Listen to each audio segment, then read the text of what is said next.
The following is a presentation of the Healthcare Facilities Network.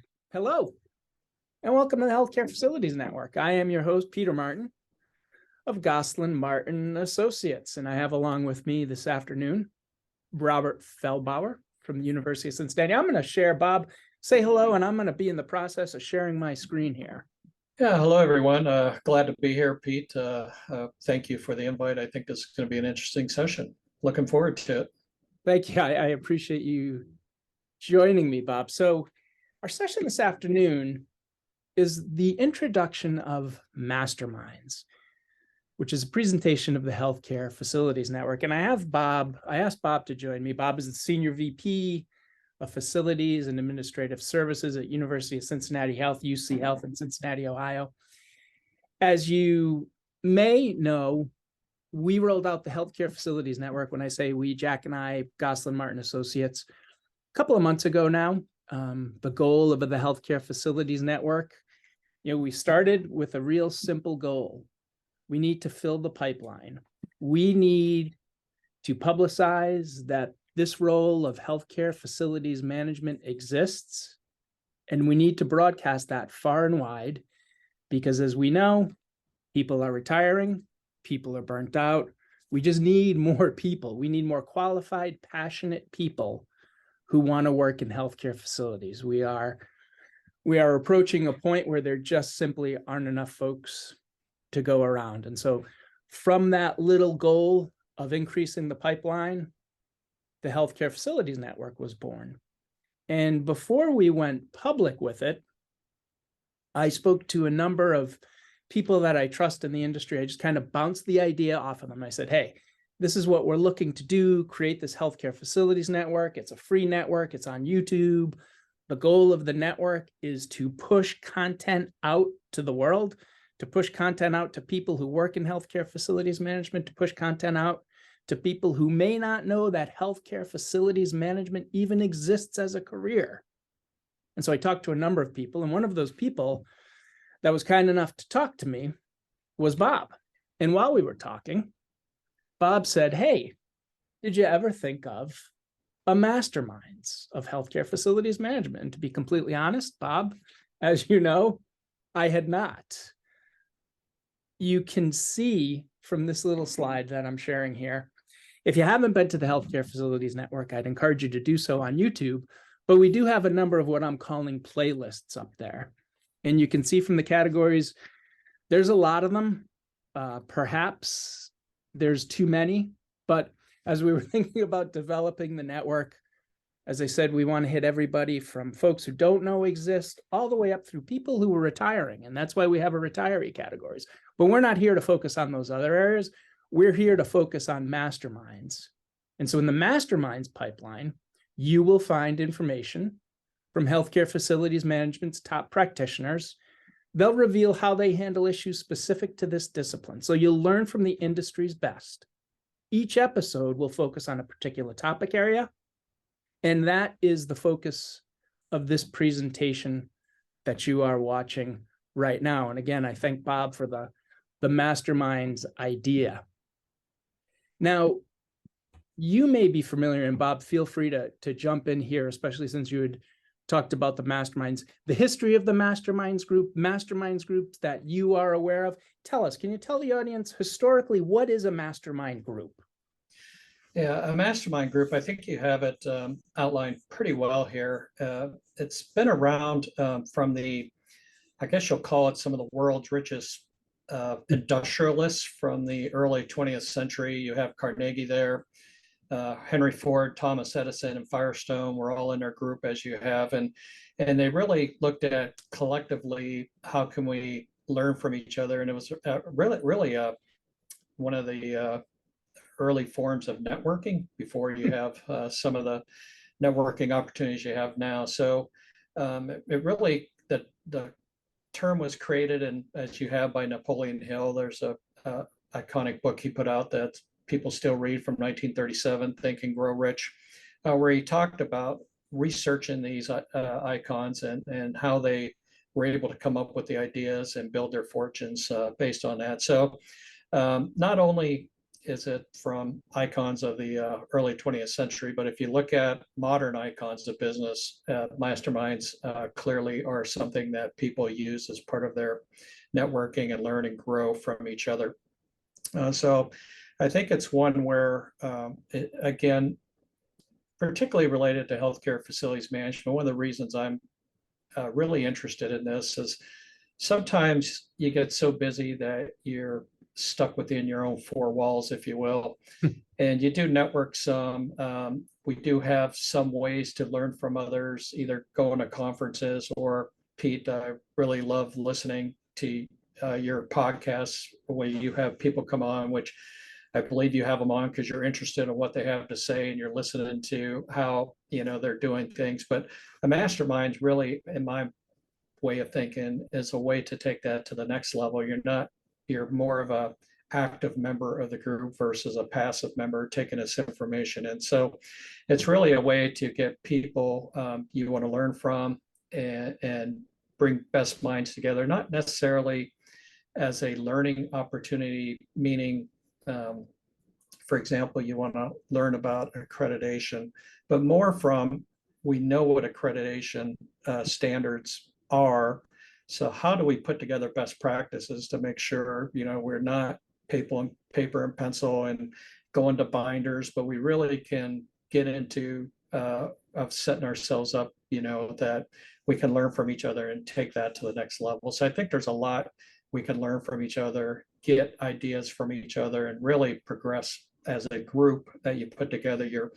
You're rooting for each other. There's, you're all giving honest feedback with each other, and you really can share ideas that you have and get brutal feedback, if you will, that you may not get from your own team. For example, at my level as a VP, one of the things I worry about when I take things to my team, they can be honest with me, but there's always the risk of groupthink, that we're all seeing the same things here. So maybe we're not seeing something different. If we would have looked outside of our organization or outside of even healthcare that we could have learned from as we're starting to plan for the next. We always put together a rolling 2-year strategic plan of what we want to improve in our facilities world, whether it's through data or accreditation or whatever it is. So I think it's one way of learning from others, and look forward to learning more of how the Healthcare Facilities Network might be able to get some folks together and see if we can learn from each other.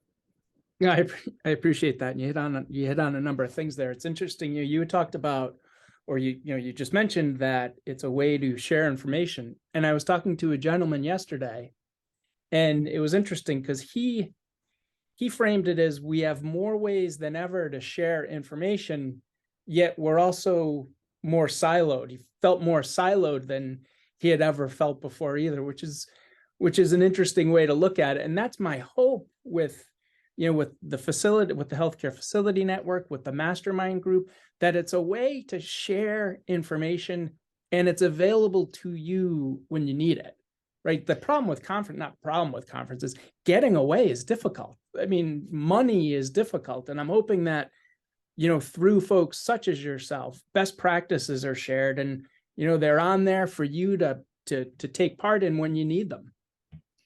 Yeah. And I think when you look at mastermind groups of how they were set up in general, it's more than, say, a coaching group where you're getting together and you're just coaching each other through things, but you're really looking at collectively, can we know more and focus our energy more on than any one of us can do alone? So how do you get peers that are able to collectively take each other to the next level through collective thinking and thought? And I think when you look at Napoleon Hill and others, that's where the term mastermind was termed, that you have this, I think he terms it almost in a spiritual, but we'll just say collectively you have a higher mindset than you might any individual person doing it on their own.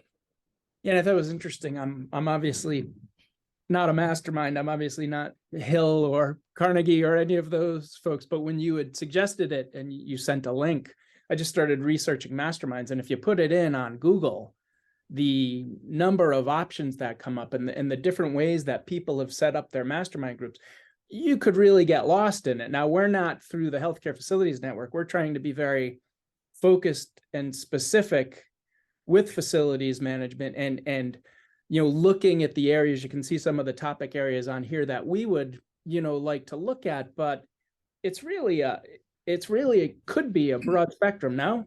Yeah, I think it really can be, and it can be what you want it to be. Like, for example, I agree with you that the bullet points you have up are good areas for healthcare facilities management, but you could think of other ways. I mean, you could set up a mastermind group where if you individually are setting it up, and let's say you just want to know or to come up, a good example might be a professional pathway, how you want to progress in your career. Mm-hmm. So what you would want to do is find a few people that are ahead of you in their career, few peers that are with you, maybe one or two behind, and really get those folks together and look at what it takes to get to the next level. And you can go anywhere from that, from I know on your podcast you talked about education, some of that, but also look at personal branding. How do you do that to make yourself seen at a higher level in the organization? To simple things like, how should you be perceived? Are you coming to work and you look like you're part of the maintenance staff? And that's no derogatory, but are you in jeans and a polo shirt, versus are you dressing to the level that people that where you want to aspire in an organization? Are you preparing yourself with your local healthcare engineer societies, where you're speaking at those opportunities, so that when you get to the level where you got to present in front of your senior leadership team or your board or committees of the board, you're prepared to do so? So I can see a long-term group really getting together and over a couple of years progressing through that and helping each other out. But for the purposes of this network, I think you have it suggested set up really nicely, where you can take any one of these, get a group together, and let's say you have 5 or 6 people in the group that you're looking at. I think that's a good number, because if you get below that, you lose maybe it's just too small and it loses some dynamics, if you will. And if it gets larger than that, it could get kind of unwieldy, and not everybody can has the opportunity to speak up and to participate. So on any one of these are good, where you may not need a mastermind group that's a continuous over the years, but you may say, okay, we would like to set up weekly or bi-weekly meetings over the next for 5 sessions, for 10 sessions, whatever it is, and really do a deep dive into things. For example, I would think a mastermind is really looking at best practices or taking things to the next level, that you collectively can think of things beyond what you might be doing at your own facility. So under facilities operations, a couple of things that come to mind just thinking about it is things like employee engagement, which may be near and dear to your heart. What are we doing to retain staff? Because we know it's harder and harder to recruit. So what are we doing to retain? What's some of the best practices? What are some of the things we should be doing out there? What are people doing and getting good scores on whoever they're getting at, whether it's Press Ganey or whoever they're using to get those scores? Or where are people struggling that others might be able to help them out? I think there's always, with the state of finance and healthcare, when you look at facilities operations, there's always things you can improve there, whether it's looking at how much you do through contracted work versus in-house, or how many different contracted vendors you have, and what's the right balance. One thing I brought up when I was on your podcast that I'm clearly a novice, but want to learn more, is more and more building systems are becoming connected to the internet, and there's the Internet of Things. So how do we prepare ourselves and our organization and our staff for that as we move forward? Because eventually that's going to help us get data that we can use to increase patient satisfaction, employee satisfaction, temperature, humidity, comfort levels, and all that. One other one that jumps out that would have really been handy for me the last couple of years, going through major construction, is design and construction. So if we could have got a few people together and said, man, we're struggling with supply chain issues. What are people hearing when it comes to lead times with generators, with and really just kind of balancing what are we doing that's working for us as we're trying to work through those issues versus we're struggling with that you might have some good ideas.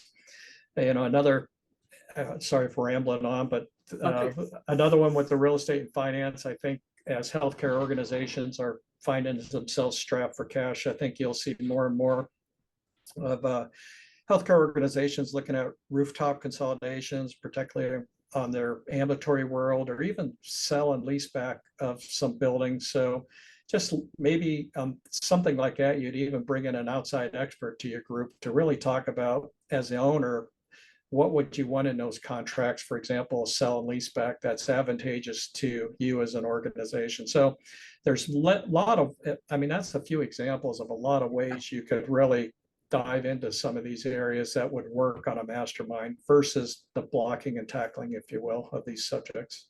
Well, that's, that is the that's what I'm finding as we're developing the network and have a number of shows that are coming out in the next couple of weeks that I'm excited about. But just through what you went through, Bob, there are so many topics to cover. When you sit back and you think of everything that this world touches, from technology to professionalism, it can become overwhelming. So we're trying to simplify here. But a couple of things, you mentioned professionalism, and I think that we often may just assume that professionalism is a given.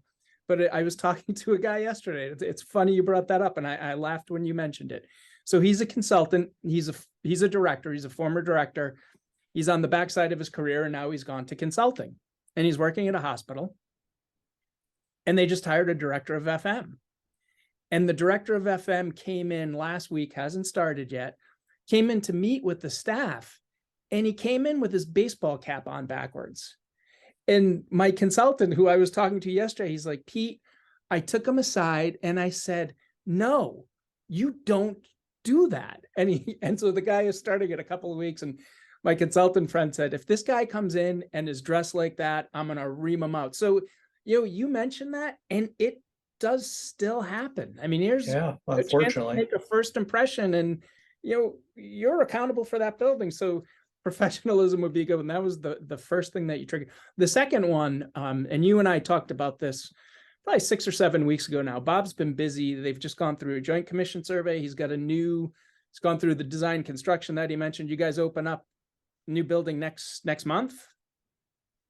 We opened one in March, and we're opening another tower in June and second weekend in July.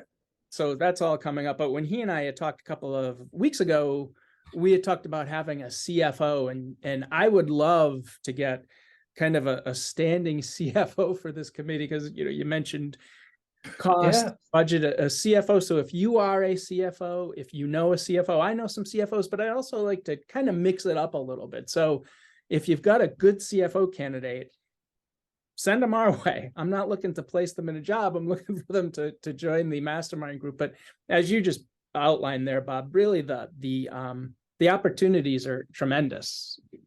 Yeah, and I would say, depending on what the subject is, it may be you look for an HR professional to come in and join. Another one might be a finance. Another one might be an IT professional.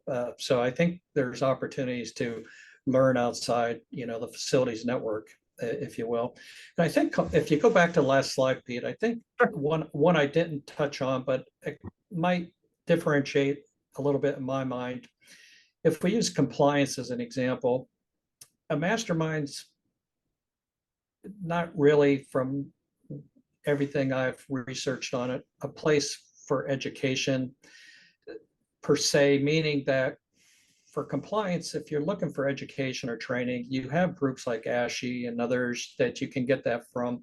And that example of compliance, in my mind, if you're using a mastermind, you're really talking more about best practices. So how do you get out, like I said earlier, how do you get out of paper-based binders? How do you take those documentations and your rounding tools, get that all on an online portal? If you have multiple hospitals like me, you can go on those tools and make sure the teams are doing what they're doing things in compliance of timelines for their inspection, testing, and maintenance, but then also tying those inspections into your CMMS. So if you have failures, for example, if you're doing your life safety doors, it automatically generates work orders, and then those work orders can get tied in. So it's really, and then like what we practiced before our Joint Commission survey at our medical center a couple of weeks ago.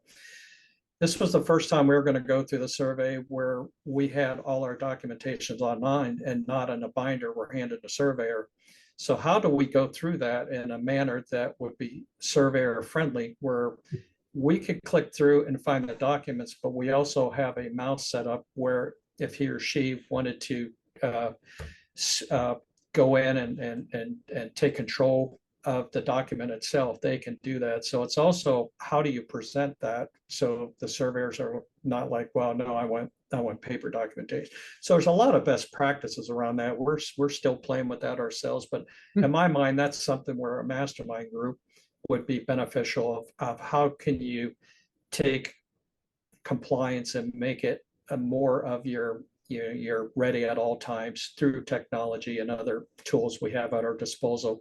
We didn't 5 or 10 years ago.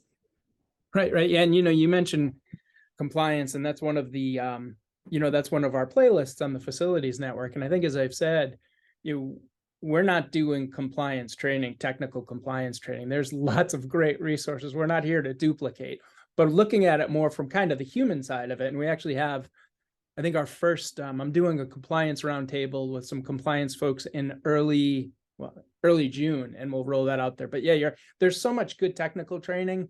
Let's look at it more from the people side of it. And as you know, if we're bringing in folks who do not have healthcare, if they have facility management experience, but they don't have healthcare experience, that compliance is a huge risk. And so we want to speak to that a bit, but certainly not duplicate technical, because there's a lot of great training out there.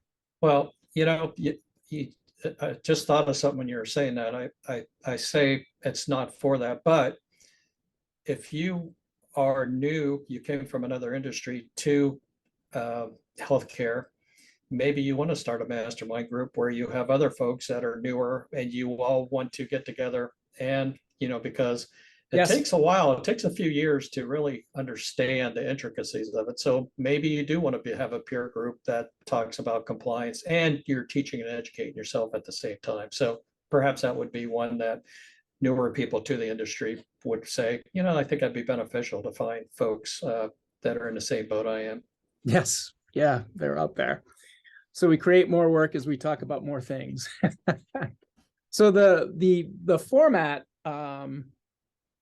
introduce the issue. What did you do? What worked? Challenges, outcome. We'll try to stick to that, but certainly we also want it to be free flowing. But I think, relative to that type of format, Bob, do you think that is helpful for a facility management professional? I'll just say one thing, and then I'll listen to your answer. I'm going to try to keep them to 30 to 40 minutes on YouTube. I know that I'm very guilty of going over time at times. But I also look at YouTube. You can come to it, you can leave and depart. So you don't necessarily have to put a full 40 minutes in. You can come and go as you want, pick and choose as you want. But relative to format, Bob, do you think that would be helpful for a facility management professional? Yeah, I think so.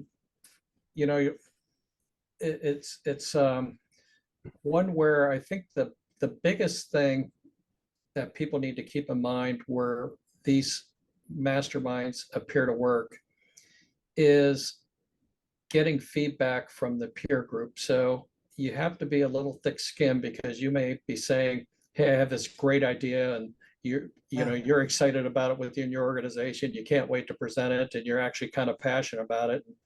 You have 3 or 4 others saying, I'm not getting it, or scratching their heads, or, is that the best squeeze, or are you going to get the most juice out of that squeeze, if you will? So I think part of it is you really have to have people in the mastermind group that will give honest feedback. And for that reason, there has to be trust amongst the group, trust that you're there. And you may think it's really great as well, and give them that feedback, but it's really focused on, again, I go back to the word groupthink. the last thing you want to do is have someone present and everybody shakes their head, says 2 thumbs up without any type of honest, thoughtful feedback. So I think that's the key to these meetings, is really being able to get that feedback that's thoughtful and challenging if it needs to be. So does that make sense, Pete? It does. Yeah, it does. It does. I had, I think we all have to learn to deal with that. It can be painful. I had happened yesterday. You're really true though. In your own mind, you think it's the best idea. I know I'm guilty of it. And then you bounce those ideas off people and they offer a different perspective. And that's really what you want. I mean, if everybody's going to yes you, that's not always the best solution.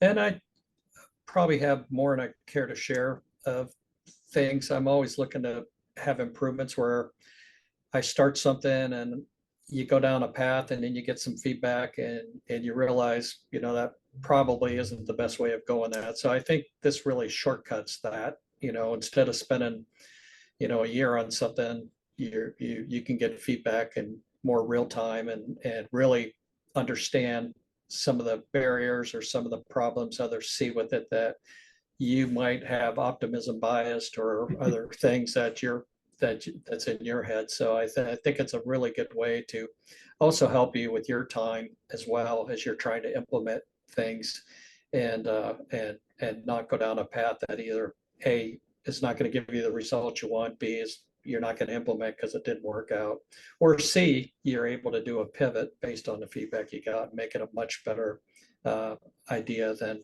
you would have done on your own. Yeah. And I think overall what excites me about this particular topic area is to take an issue and to delve into it. But the people delving into it are folks who have dealt with it and experienced it and coming out with something that's tangible. I mean, something that you can use in your job. That's always the goal. That's the best use of your time. Yeah. Even like in my role as a vice president, sometimes you do a lot of advocacy.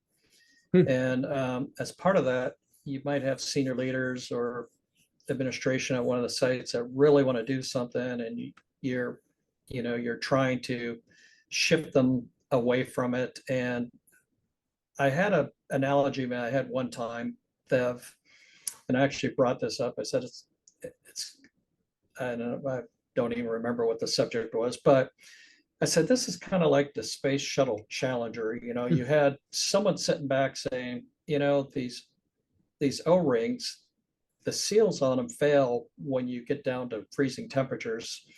People knew that, but there was such anticipation, because you had a teacher and all that, of launching that the concerns got overturned and they went ahead with the launch anyway to a disaster. So I think part of, and maybe that's not a good analogy for a mastermind, but part of that is you may have people who are seeing things and challenge you to, and hopefully you never have.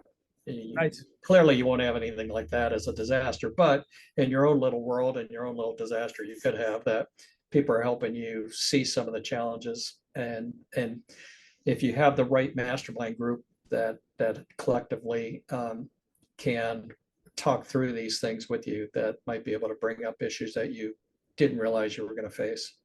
Yeah. And I mean, it happened out here 2 months ago or so, certainly not a challenger type event, but Brockton Hospital, fire, hospital evacuated, and they did a good job. But that that's that can be a sentinel event. So yeah, certainly on the table. And I know you're a history buff a little bit, and I think the other one, that's, if you read into history, that's more back to groupthink. Sorry, I keep going back to that, but was Kennedy with the Bay of Pigs, where there were people in the military in the initial planning that said this really isn't going to work, but the more and more they thought about it, the more and more they were all collectively, this is the greatest plan ever was, and a lot of it, pressure from the White House to move forward, and again they collectively talked themselves into, this is a great plan, where there were things out there that people could have helped you with if people would have done active listening. So using that as a little bit another analogy from history, if you will, that on a smaller scale, these masterminds might be able to identify some challenges that you might be able to really learn from up front. Sure. I always love the history analogies. Always love them. So we've talked about a lot of the benefits of the mastermind group. We're excited to get it rolling. Did we miss anything missed there, Bob, that you don't think's covered?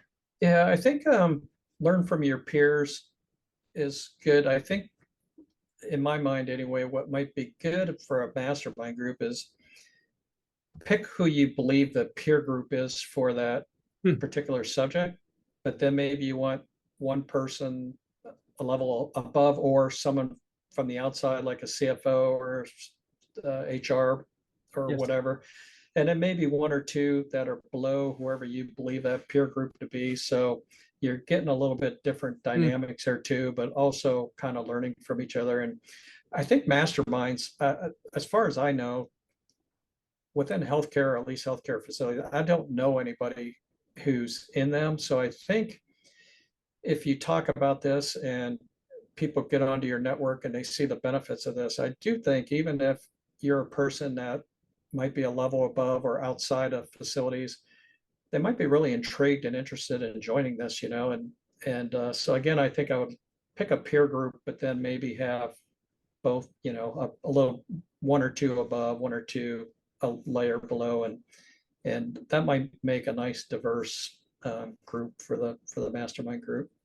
That's actually, you talk about kind of that level below. I do, I want to reach out and to folks, even folks who are in the trades, folks who don't necessarily want to be a director, they don't want to be a manager, they're very happy doing what they're doing. I want them to be part of this too, because Right. they make the engine go. So without those folks, we're in trouble. So yeah, I to amplify what you just said, as far as folks who wanted, whether it's a mastermind group or just on the network, I would love to hear from trades folks, because your voice is just as relevant as anybody else. So I want to make that pitch. This isn't just for managers and directors and leadership level. It's for everybody who plays a part in this discipline. Because certainly at the VP level, but even at the director level, you're not boots on the ground anymore, like some of the trades folks that they might, you bring them in and they're like, well, this is what and it's like, whoa, okay. So right. It's always interesting what you learn. So I think that's another reason why you want to think about that versus just say all directors. Agreed. Absolutely. Absolutely. So next steps, if you're interested, if you want to participate, if you have a topic idea, as I've said a number of times, please do feel free to reach out to me, either email, call, subscribe to the network. We're talking about rolling out the first mastermind episode. That date is to be determined, but consider this your invitation to participate. Anything that you have relative to topic or relative to participation, you are welcomed. And there's my email address, and you have everything you need to contact us. Yeah, I'm looking forward to getting feedback from you, Pete, on how many people reach out to you. I believe this is something that'll have value to people. So I hope people, I hope you get more than you can actually use, as far as numbers. So that would be great to be able to maybe not just have one as a pilot, but then to put people in a queue for future ones. So exactly. That would be my hope. If we could do, 4 to 6, I know people have people have jobs, people have very important jobs, but that would be the goal. To your point, when we do these, we really got to make it worthwhile of people's time, so that it has to be one where when it comes to that weekly call or biweekly, that's a meeting they're not going to miss, unless they have, Joint Commission showing up that week or something. So really, I think the goal is to also make it such a great networking, learning from each other experience that people find that of value and maybe go off and even do some on their own afterwards. I agree. Yeah, you never always want to make the time that people spend worthwhile. That's always the biggest fear, that the time is not worthwhile. So hopefully this was a worthwhile 40 minutes for you to tune in. Bob, I appreciate you. I appreciate the idea. I appreciate you joining me on this. Thank you very much. Yeah, thank you, Pete. As always, it's a pleasure. And again, please look forward to hearing feedback. Awesome. I will get it to you. And folks, as I said, Please connect with us. I appreciate you tuning in. Have a great day, Peter Martin, Bob Feldbauer. Have a great day and take care. Thank you. This has been a presentation of the Healthcare Facilities Network. Please like this video and subscribe to our network and help us succeed in our mission of filling the pipeline of new employees for healthcare facilities management. Thank you so much for watching.